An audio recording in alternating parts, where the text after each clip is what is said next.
Dear friends, मेरा नाम है संजय रसगढ़िया और मेरे चैनल एसएस एजुकेशन पाठशाला में आपका बहुत बहुत स्वागत है। आज की हमारा चर्चा का विषय है जो 12th की पॉलिटिकल साइंस है, उसका लेसन नंबर 2, सत्ता के वैकल्पिक केंद्र। आज ये उसकी सेकंड वीडियो है। फर्स्ट वीडियो के अंदर हमने चर्चा की थी कि जो संगठन यानी यूएस से जो अमेरिका उसकी शक्ति को टक्कर देने के लिए वे संगठन जो सत्ता के रूप में एक विकल्प के रूप में उभर रहे थे, यूएसए की जो अर्थव्यवस्था या उसकी जो पावर उसको टक्कर देने के लिए, यानी अमेरिका को काउंटर करने के लिए, अमेरिका को बराबर से टक्कर देने के लिए जो वर्ल्ड में संगठन धीरे धीरे करके उभर रहे थे, तो उनमें से दो संगठन पर चर्चा की थी। एक तो आसियान था, एक तो यूरोपीय यूनियन। ये तो होगी उसमें फर्स्ट वीडियो के अंदर जो जो कि संगठन उभर रहे थे। आज हम चर्चा करेंगे कि जो वर्ल्ड में देश उभर रहे हैं अमेरिका को शक्ति को काउंटर करने के लिए या उसको टक्कर देने के लिए। तो इस आज उस देश की चर्चा करेंगे जो हमारी एनसीईआरटी की बुक है। उस बुक के अंदर चीन का वर्णन किया गया है, ठीक है। और अपडेट के हिसाब से इजराइल भी हो जाएगा उसमें, जापान, दक्षिण कोरिया, इनकी चर्चा की गई है। और आज हम चर्चा करेंगे चीन में भारत की अर्थव्यवस्था किस प्रकार जो चीन है जो इतनी तेजी से ग्रोथ कर रहा है, तेजी से विकास कर रहा है, इसके साथ साथ भारत अपना ग्रोथ करते जा रहा है। क्या क्या वे यानी कि जो यूएसए है उसकी जो पावर है उसको टक्कर दे सकते हैं या उसको टक्कर अभी दे पा रहे हैं या नहीं दे पा रहे हैं। तो मैंने कुछ क्वेश्चन लिखे हैं जो कि क्वेश्चन आपको इस प्रकार के एग्जाम में मिल सकते हैं कि 1950 के दशक में चीन का वर्णन करें, यानी 1950 के दशक में जैसा आज चीन है, 1950 के दशक में क्या चीन ऐसा ही था या उस समय में इसकी इकोनॉमी इस प्रकार की थी जो अभी अभी हम देखते हैं। आज चीन इतनी पावरफुल अर्थव्यवस्था वाला देश है कि वो किसी भी देश को यानी कि ऋण देता है, लोन देता है, ठीक है, फिर उस देश को अपने कब्जे में कर लेता है। इनकी कब्जे में इस प्रकार की वो फिर अपने हिसाब से उस देश के विदेश नीति तय करवाता है कि वो किस देश के साथ संबंध स्थापित करेगा, किस देश के साथ संबंध स्थापित नहीं करेगा। इसी के चलते आज जो भारत के पड़ोसी देश है, भारत के पड़ोसी देश कौन कौन से जाएंगे, जैसे कि श्रीलंका है, ठीक है, नेपाल है। एक समय ऐसा था कि ये देश भारत के पक्ष में रहते थे अधिकतर टाइम, लेकिन अभी स्थिति बदल रही है। बदलने का कारण क्या है, श्रीलंका है, श्रीलंका की एक बंदरगाह है हम्बन टोटा बंदरगाह। उस बंदरगाह को चाइना है उसने 99 साल के लिए किराए पर या रेंट पर ले लिया है। तो यानी इससे क्या है कि श्रीलंका में धीरे धीरे श्रीलंका ने चाइना से कर्जा लिया, अब वो उसकी बात मानने के लिए मजबूर है, उसको उसकी बात माननी पड़ेगी। इसी प्रकार नेपाल है तो भारत और चीन का दोनों का पड़ोसी, लेकिन भारत का अधिक पड़ोसी है। भारत तो नेपाल की आज तक किसी भी बात में कोई युद्ध हुआ नहीं, लेकिन अब थोड़ा बहुत सीमा को लेकर विवाद होता है। अब वो उस विवाद का मुख्य कारण क्या है, चाइना है जो नेपाल को उकसाता है। तो इस प्रकार हम देख सकते हैं कि अब आज चाइना अपनी इकोनॉमी के बल पर, तकनीकी शिक्षा के बल पर आज कितना डेवलप कर चुका है। चीन के फिर देखेंगे चीन विकास के कारण, ठीक है। उसके बाद हमारा अगला क्वेश्चन होगा, क्या चीन एक ध्रुवीय व्यवस्था को चुनौती दे पा रहा है। इसके अंदर भारत भी ऐड कर ले आप, ठीक है, कि क्या भारत और चीन दोनों एक ध्रुवीय व्यवस्था को चुनौती दे पा रहे हैं या नहीं दे पा रहे। एक ध्रुवीय व्यवस्था वाला कौन सा देश हो जाएगा, अमेरिका। अंततः अमेरिका की बात हो रही है यहाँ पे। क्या वो अमेरिका जो अमेरिका है, यूएसए है, उसकी अर्थव्यवस्था, उसकी इकोनॉमी, उसकी ताकत को टक्कर दे पा रहे हैं या नहीं दे पा रहे हैं। इस जो भी मैंने आपको ये 2-3 मिनट की बात बताई, इसी के अंदर जो अपना आज हम जो पढ़ेंगे इसी के अंदर हमारी बात घूमेगी। तो सबसे पहले देखते हैं कि 1950 में चीन, क्या चीन ऐसा ही था या चीन ऐसा नहीं था। तो इससे पहले जो फर्स्ट लेसन उसके अंदर हमने रूस की चर्चा की थी कि यूएसएसआर जो उसके अंदर 15 देश निकले थे। तो उस समय फिर उसकी बात हम यहाँ पर ज़्यादा नहीं करेंगे, लेकिन उसके बारे में थोड़ा बता देता हूँ कि रूस के अंदर या यूएसएसआर के अंदर साम्राज्य व्यवस्था थी। उसके अंदर क्या था कि जो राज्य होता है वो देश के जो बड़े बड़े आर्थिक संसाधन है, जैसे कि अधिकतर जमीन होगी, अधिकतर उद्योग हो गए, ठीक है, उनको अपने अंदर रखता है। इसी प्रकार चीन था। चीन में 1949 में क्रांति होती है, चीन में क्रांति होती है 1949 में, 1949 में होती है साम्यवादी क्रांति। ये क्वेश्चन एक नंबर में आ सकता है कि चीन में क्रांति कब हुई। चीन क्रांति साम्यवादी क्रांति होती है 1949 में अंदर। अब ये क्वेश्चन आ सकता है ये किसके नेतृत्व में हुई, इसको लीड करने वाला कौन था, तो माओ था। तो माओ के नेतृत्व में क्रांति होती है। और क्रांति होने के बाद चाइना होता है जो साम्यवादी व्यवस्था को अपना लेता है, जो यूएसएसआर के साथ, यानी जो व्यवस्था रूस ने अपनाई हुई थी, ठीक है। उसने व्यवस्था अपना ली, तो व्यवस्था अपना ली। अब साम्यवादी व्यवस्था के अंदर रूल ऐसा, मतलब कि उसके जो प्रिंसिपल, उसके सिद्धांत इस प्रकार के हैं कि राज्य के अंदर अधिक जो स्टेट के रिसोर्सेस होते हैं, संसाधन होते हैं, वो अधिक उसके कंट्रोल में होते हैं। इसी प्रकार चीन के अंदर था। अब चीन के अंदर क्या था कि चाइना ने अपना ली। अब उसके अंदर जो उसके उद्योग थे, खेती के लिए जमीन थी, वो सब राज्य के अंदर थे, उनका निजीकरण नहीं था। कहने का तात्पर्य ये हो जाएगा। अब 1900 जब, फिर उसके बाद क्या था कि इसकी जो अर्थव्यवस्था थी, इसकी अर्थव्यवस्था मुख्य रूप से उसको जो चीन ने जो सामाजिक व्यवस्था होती है, वो अधिक उद्योगों को या अधिक व्यापार को प्रमोट नहीं करती, कोशिश करती है देश के अंदर ही अंदर व्यापार किया जाए। अब उसके अंदर क्या था कि चाइना की जो कृषि भूमि थी, यानी कि जो कृषि क्षेत्र से जो उसको उत्पादन होता था, उत्पादन के बाद जो उसको उससे पैसा प्राप्त होता था, उन्हीं के वो अपने जो संसाधन हो गए उद्योगों में लगाता था, अपने विकास कार्य में लगाता था, ठीक है। जिस वजह से जो चीन की अर्थव्यवस्था थी, उस समय के हिसाब से चीन की अर्थव्यवस्था 1950 दशक में आज के मुकाबले काफी पिछड़े हुई थी। यानी कि क्यों उस समय न तो किसी देश साथ संबंध बनाता था, संबंध तात्पर्य हो जाएगा कि भाई किसी देश दूसरे देश साथ व्यापार नहीं करना, ठीक है, किसी दूसरे देश तकनीक को नहीं अपनाना, किसी दूसरे देश की कंपनी को अपने देश में नहीं लगाने देना, या अपनी कंपनी को किसी बाहर देश के अंदर नहीं लगाने देना। यानी कि वो दूसरे बाकी दुनिया से यानी कि एकदम अलग था, यानी एकांत रहना पसंद करता था। तो इस वजह से जो चीन था वो बिछड़ा हुआ था, व्यापार के क्षेत्र में, उद्योग के क्षेत्र में, तकनीकी क्षेत्र में, अर्थव्यवस्था में, सब तरीका से बिछड़ा हुआ था। तो इसी के चलते हुए फिर क्या होता है कि यहाँ तो ये होगा चीन की अर्थव्यवस्था 1950 के दशक में चीन की अर्थव्यवस्था किस प्रकार थी। इस समय मुख्य रूप से इसकी अर्थव्यवस्था वो कृषि के ऊपर टिकी हुई थी, खेती या एग्रीकल्चर के ऊपर। अब उसके बाद एग्रीकल्चर आगे अभी हम चर्चा करेंगे कि भारत और जो चीन है वो किस प्रकार इसको चुनौती दे रहे हैं। तो भारत और चीन की स्थिति 1950 दशक में लगभग समान ही है, लेकिन इसमें अंतर क्या होता है कि चाइना है जो 1970 के दशक के बाद सही को वो एक अर्थव्यवस्था में जल्दी उसकी कोशिश, अर्थव्यवस्था तकनीकी आर्थिक क्षेत्र में जल्दी ग्रोथ करना शुरू कर देता है। वो आज जिसके वजह से भारत से काफी आगे निकल चुका है अर्थव्यवस्था के मामले में। लेकिन भारत काफी समय, यानी कि भारत लगभग उससे 20 साल बाद, यानी 1990-91 से शुरू होता है कि वो चीजों को निजीकरण करने का शुरू कर देता है। तो यही वजह है कि जो भारत और चीन में इतना डिफरेंस दिखाई देता है। लेकिन दोनों ही देश अर्थव्यवस्था, तकनीकी, किसी भी क्षेत्र में देख लो, दोनों ही, जो यूएस है उसकी जो एक दूसरी व्यवस्था कर देते दिखते हैं, ठीक है। तो अब हम देखते हैं कि 1950 के दशक में तो चीन की इतनी, यानी कि ऐसी कंडीशन थी कि वो सिर्फ अपने देश के अंदर ही कार्य कर पाता था, ठीक है। यानी कि वो ज्यादा व्यापार वगैरह नहीं करता था, देश के अंदर ही रहता था, जिस वजह से उसकी इकोनॉमी इतनी डेवलप नहीं थी, ठीक है, अर्थव्यवस्था उसकी इतनी डेवलप नहीं, तकनीकी उसके पास अच्छी नहीं थी उस समय। लेकिन 1970 दशक में क्या होता है कि जो चीन है, माने कि चीन के विकास के कारण, अब चीन 1970 के बाद ऐसा, मतलब कि ऐसा क्या होता है कि चीन इतना डेवलप हो जाता है, इतना ग्रोथ हो जाता है कि इसे कौन सी कंडीशन रही होंगी, यानी कि किस प्रकार के फैसले से चीन जो अर्थव्यवस्था है, जो चीन की जो एकदम ही, यानी कि उसका एकदम उल्टा हो गया। आज चीन इतना डेवलप देश हो चुका है, ठीक है, यानी कि विकसित तो उसको नहीं कहेंगे, लेकिन अभी वो, लेकिन विकसित देश का समान हो चुका है अभी भी, ठीक है। अब इसके कारण क्या है कि सबसे पहले तो जैसा कि मैंने आपको बताया, सबसे पहले बताता हूँ ये पॉइंट क्या है। 1972 के अंदर क्या करता है चाइना, चीन और यूएसए, चीन और यूएसए के बीच प्रथम बार संबंध स्थापित होते हैं, यानी कि आर्थिक क्षेत्र में और राजनीतिक क्षेत्र में। आर्थिक राजनीतिक तात्पर्य क्या है कि अब से चीन 1972 में होते हैं दोनों, कि 1972 में चाइना क्या करता है, अब से कोशिश करता है कि चीन और अमेरिका अब एक दोनों व्यापार करेंगे, दोनों एक दूसरे राजनीतिक, यानी कि पॉलिटिकल क्षेत्र में भाग लेंगे, यानी कि एक दूसरे को संबंध अच्छे स्थापित करने का प्रयास करेंगे, ठीक है।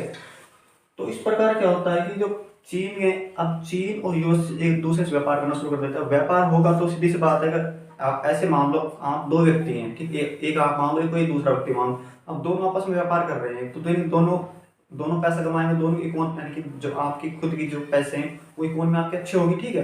तो इसी प्रकार क्या होता है कि चाइना के अंदर भी इसी प्रकार होता है कि दोनों देश अब डेवलप हो गया, यानी कि चाइना विकास करना शुरू कर देता है। लेकिन 1972 से पहले क्या था कि चाइना जो चीन था वो एकांत रहता था व्यापार के क्षेत्र में, वो सिर्फ अकेला ही व्यापार करना पसंद, अकेला तात्पर्य क्या है, वो सिर्फ अपने देश के अंदर ही व्यापार करता था, यानी कि जो भी उसकी अर्थव्यवस्था से प्राप्त होता था उसी के अंदर अपना डेवलप करता था।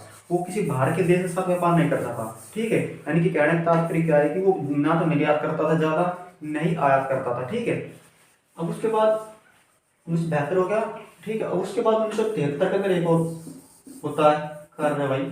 1972 के अंदर होता है कि जो उसने चीन के नेतृत्व चाउ एन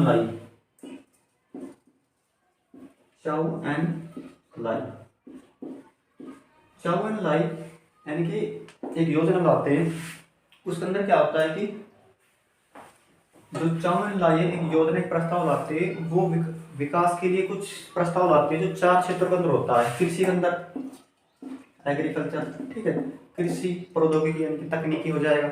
उसके बाद हो जाएगा शिक्षा के अंदर, ठीक है, सेना हो जाएगा। यानी कि जो 4 क्षेत्र होते हैं, कृषि होता है, उद्योग होता है, सेना होता है और होता है विज्ञान और प्रौद्योगिकी। मैं लिख देता हूँ, कृषि हो गया, सेना, उद्योग यानी कि इंडस्ट्री, और हो जाएगा विज्ञान, एक हो जाएगा विज्ञान, ठीक है, विज्ञान और प्रौद्योगिकी यानी कि साइंस एंड टेक्नोलॉजी, उद्योगिकी। अब जो चाउन लाई चार क्षेत्र प्रस्ताव रखता है 1973 के अंदर, वो चाहता है कि चाइना इन 4 क्षेत्रों के अंदर अपना ग्रोथ करे, अपना विकास करे। तो फिर क्या होता है कि उसके बाद जो चाइना होता है यानी कि कृषि के अंदर काफी विकास कर पाता है। सेना यानी कि सेना का डेवलप करता है, अच्छे से अच्छे आधुनिक हथियार खरीदता है चाइना। उद्योग भी अच्छे यानी कि अब ज्यादा से ज्यादा उद्योग स्थापित करता है, ज्यादा से ज्यादा उद्योगों को कोशिश करता है बड़े यानी कि बड़े क्षेत्र में उद्योग फैलाए जाएं, ठीक। विज्ञान और प्रौद्योगिकी यानी कि विज्ञान एंड साइंस एंड टेक्नोलॉजी यानी कि जैसे कि अभी हमने कुछ समय पहले ही चंद्रयान 3 भेजा था, यानी कि अब जो भारत है उसको साइंस क्षेत्र में विकास कर रहा है, तो इसी प्रकार चाइना भी विकास करने लगा। कृषि का निजीकरण शुरू कर दिया धीरे धीरे करके, यानी कि कृषि में अच्छे यानी कि बीज, जो अच्छे बीज लाए गए, जैसे कि हाइब्रिड बीज बोलते हैं जिनको, यानी कि कम जमीन पर ज्यादा पैदावार होती है, इस प्रकार की कोशिश की गई। तो उसकी जो अर्थव्यवस्था में ज्यादा फसल पैदा होने लगी। सेना अच्छी यानी उसकी सेना अच्छी होगी, यानी कि सेना आधुनिक हथियारों से लैस होगी। उद्योग भी अच्छे हो गए, विज्ञान की, साइंस एंड टेक्नोलॉजी में भी विकास करने लगा। अब कृषि में यानी कि कृषि के अंदर उत्पादन ज्यादा होगा, तो मान लो आप ऐसे समझो कि अगर आप गांव से होगे तो इस बात को आप ऐसे समझो, आपके पास 1 किला जमीन है, इस प्रकार समझो इसको। यहाँ देखो 1 किला जमीन है, अब 1 किला मान लो 70 मन गेहूं होते हैं, ठीक है। 70 मन मान लो आपके जो घर है, उस जो आप 1 साल के अंदर आप 20 मन में यूज कर सकते हो, ठीक है, 20 मन। तो इसके क्या है, 50 मन आप बेच दोगे, ठीक है। और लेकिन मान लो अगर आपके पैदा ही 20 मन होता है गेहूँ आपके खेत में, तो आप देखो क्या, अगर मान लो आपने 50 मन बेच दिया, तो आपकी जो फाइनेंशियल इनकम होगी घर की, वो अच्छी होगी। इसी प्रकार चाइना हो जाती है अच्छी, ठीक है। उसके बाद 1978 में और कुछ चेंजमेंट होते हैं, वो होते हैं 1978 के अंदर चाइना मुक्त व्यापार नीति अपनाता है। उस जो मुक्त व्यापार की नीति है, खुले द्वार की नीति है, उसको पेश करता देंग सियाओपिंग।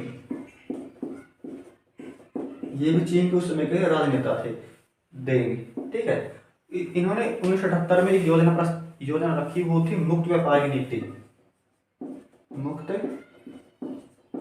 व्यापार की नीति, ठीक है।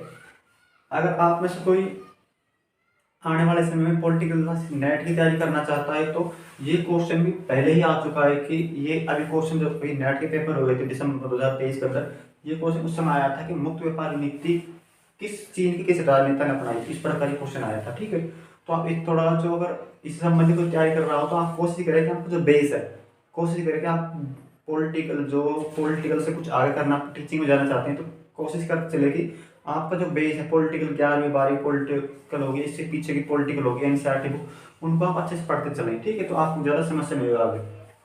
तो मुक्त व्यापार नीति के अंदर क्या होता है कि अब से चाइना क्या करता है कि चाइना अपने देश को यानी कि अपने देश में व्यापार लगाने के लिए यानी कि मुक्त कर देता है, भाई आपसे चाइना के अंदर इन्वेस्ट करने के लिए, यानी कि कोई भी देश चाइना के अंदर इन्वेस्ट कर सकता है, कोई भी उधर अपनी कंपनी लगा सकता है, उद्योग स्थापित कर सकता है, ठीक है।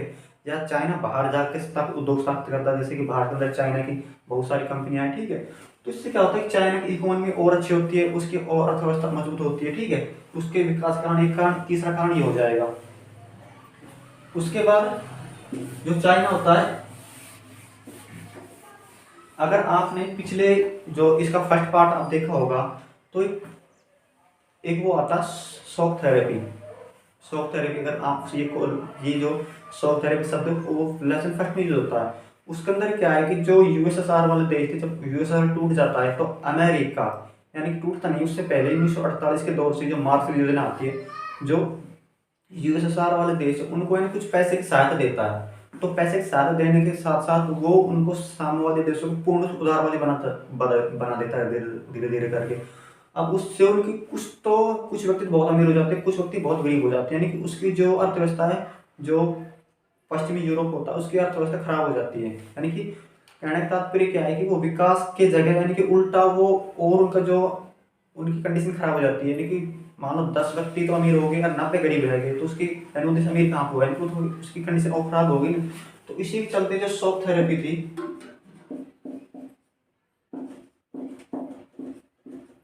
क्योंकि शॉक थेरेपी, जो कि चाइना भी एक साम्यवादी व्यवस्था वाला देश था, लेकिन चाइना ने शॉक थेरेपी नहीं अपनाई। चाइना ने एक अलग नीति अपनाई।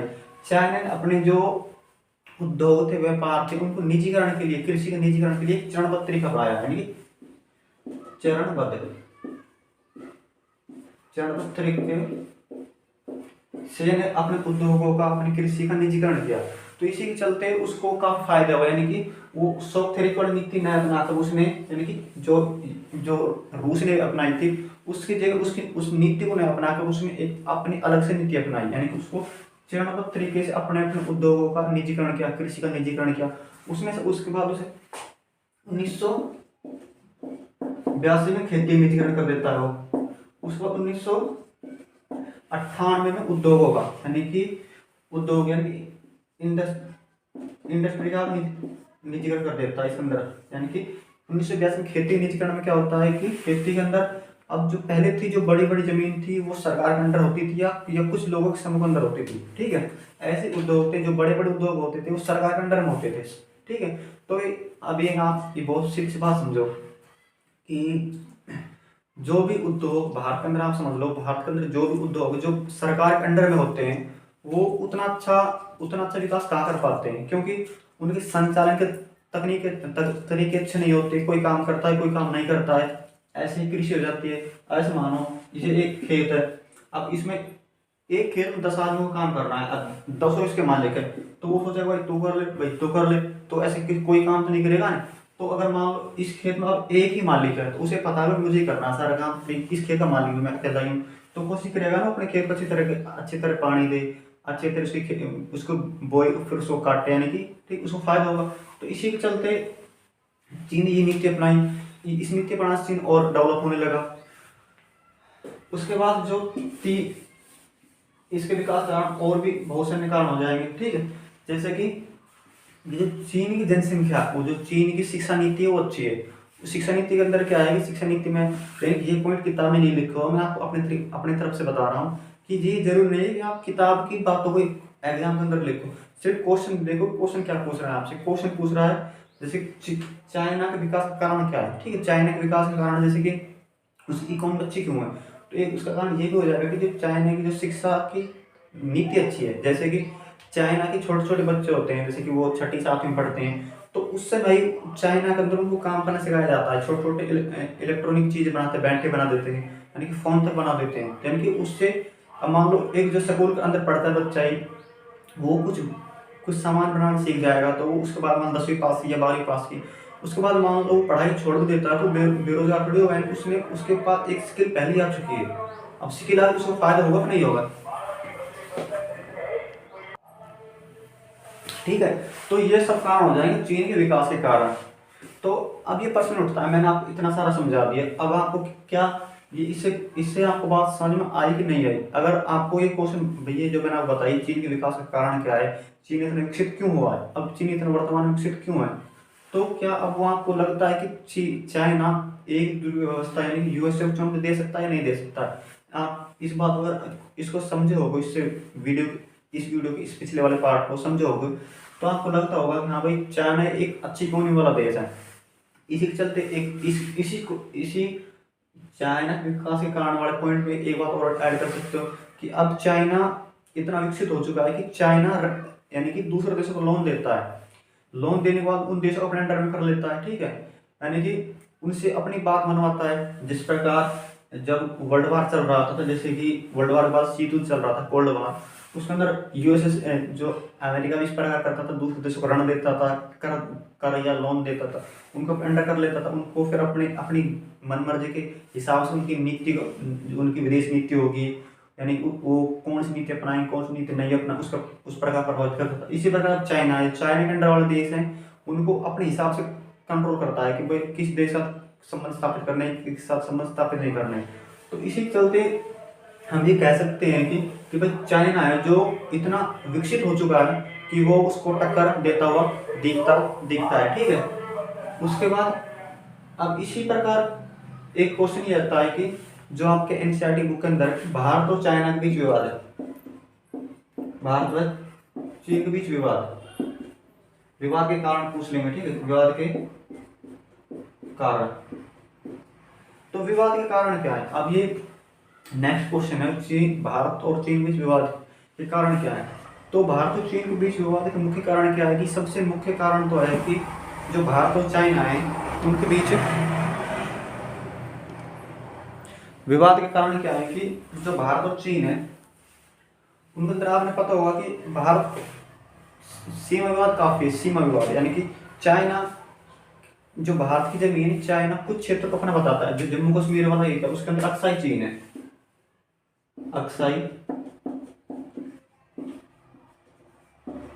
अक्साई चीन है।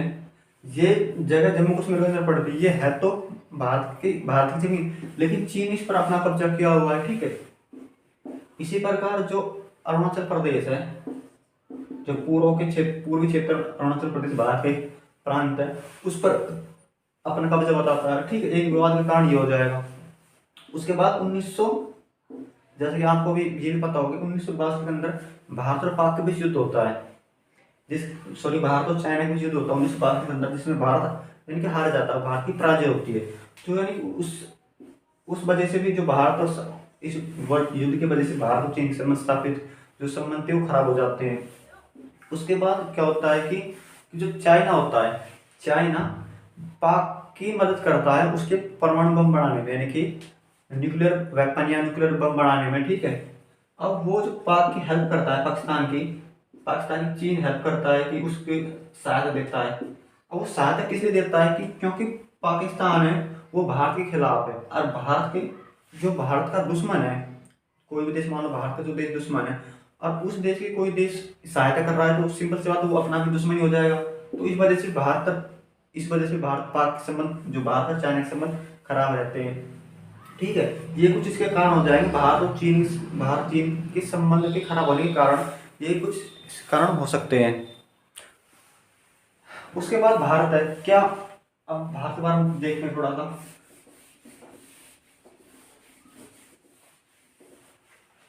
अब भारत के बारे में क्या है कि अब ये क्वेश्चन में भारत की जो अर्थव्यवस्था है क्या एक व्यवस्था को चमक दे रही है, नहीं दे पा रही है। तो वही क्वेश्चन है 1950 के दस से चीन की जगह इधर भारत लिख दो, ठीक है, फिर भारत के जो विकास के कारण लिख दो, चाइना की इधर भारत कर दो, ठीक है। ये क्वेश्चन सेम रहेगा, सिर्फ इनकी जगह भारत आ जाएगा। तो 1950 के बाद जब भारत आजाद होता है तो उस समय जो भारत की अर्थव्यवस्था थी मुख्य रूप से कृषि पर टिकी हुई थी, ठीक है, कृषि पर टिकी हुई थी। भारत के जो नेता होते हैं, जिनके प्रधानमंत्री होते हैं, भारत के पहले प्रधानमंत्री पंडित जवाहरलाल नेहरू जी, तो वो भारत के लिए एक ऐसी अर्थव्यवस्था अपनाते हैं, यानी कि मिश्रित अर्थव्यवस्था अपनाते हैं। मिश्रित में क्या होता है कि उदारीकरण, उदारवादी और समाजवादी दोनों मिक्स अपनाते हैं। लेकिन जो पंडित जवाहरलाल नेहरू होते हैं वो जो यूएसएसआर है उसकी साम्यवादी व्यवस्था उससे ज़्यादा प्रभावित होते हैं, यानी कि थोड़ा बहुत वो यूएसएसआर की तरफ ज़्यादा होते हैं, लेकिन वो उसको अपनाते नहीं है, लेकिन उसके मॉडल को चेंज करके अपनाते हैं। तो उसके बाद क्या होता है कि जो भारत की अर्थव्यवस्था होती है वो कृषि पर ज़्यादा टिकी होती है, कृषि के अंदर ज़्यादा होती है, ठीक है। और वो कोशिश करती है कि उद्योगों का वो ज़्यादा उस समय, लेकिन ज़्यादा यानी कि उद्योगों को प्राइवेट नहीं करती है, ज़्यादा उद्योग को प्रमोट नहीं करती है। तो उस समय क्या होता है कि अब ये उद्योग प्रमोट नहीं होंगे, कृषि में अच्छी तकनीक नहीं आएगी, तो विकास कहाँ से होगा, यानी अर्थव्यवस्था मजबूत कहाँ से होगी। तो इसी के चलते फिर धीरे धीरे भारत धीरे धीरे विकास करता है, लेकिन 1990 के आते आते 1990 के आते आते यानी कि कंडीशन खराब हो जाती है, और उस समय भारत धीरे धीरे लड़ लेता है, कहीं 1965 में लड़ लेता है, 1948 में भी हो जाता है, 1962 में हो जाता है, 1971 में भी, फिर 1999 की कारगिल लड़ाई हो जाती है। ठीक है, कारगिल लड़ाई चल काफी बाद में होती है, 99 के अंदर होती है। जो इससे पहले वाले दो लड़ाई, जो युद्ध होते हैं भारत और पाकिस्तान के मध्य में, 65 वाला 71 वाला, तो उससे भारत की अर्थव्यवस्था भी कमजोर होती है, उस भारत के पास उस समय अच्छी तकनीकी भी नहीं थी। तो अब क्या होता है कि अब 1990 के बाद, 1990 के 91 के मध्य में भारत एक कोशिश करता है कि वो भी चाइना की तरह निजीकरण की तरफ ज्यादा जाने की कोशिश करे। चाइना तो 1970-72 के अंदर ही निजीकरण की कोशिश कर देता है धीरे धीरे। भारत 1990-91 में शुरू करता है, लगभग 20 साल बाद, तो 20 साल तो भारत उससे वैसे पीछे दिखता है फिर। तो भारत एक अर्थव्यवस्था अपनाता LPG, यानी कि लिबरलाइजेशन, उदारीकरण, पी से प्राइवेटलाइजेशन यानी कि निजीकरण,